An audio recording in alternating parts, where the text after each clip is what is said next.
الشاعر عبد الرحمن سلمان قصيدة بعنوان من تأليف الشاعر العملاق أستاذ أحمد مرسي.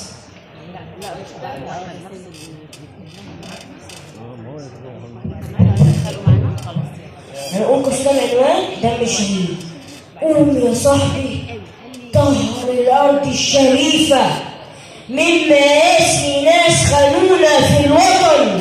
انت دمك غالي عندي يلي دمي غالي عندك، والعدو دمه عفن.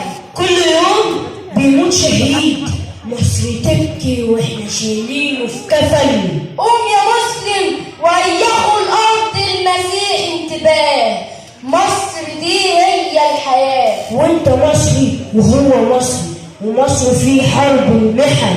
اللي عاشوا دول في ارضك النهارده بينهشوا في عرضك يا صاحبي، وعرض صاحبك يقبضوا فينا الثمن. على الحدود بيقتلوا جنودنا الطيابه، من حريش الحره والمحروسه طابه، حتى مرسانه ومطروح.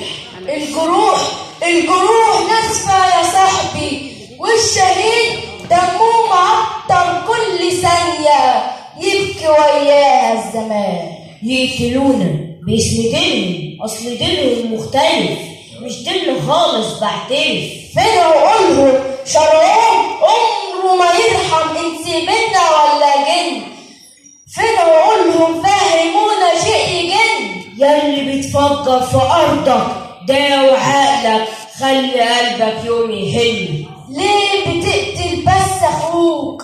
اللي بتقتلنا بايديك، اللي بقى تصفي في دمي. لا انت من ديني ولا انت ابن الوطن، لا انت اخويا لا ولا حتى ابن عمي. ياللي خنتونا في بلادكم، لا لا لا، دي مش بلادكم دي بلادنا. قولوا ايه هو الثمن؟ مصر بكره هتبقى احسن، مصر احسن وانتوا خاينين الوطن.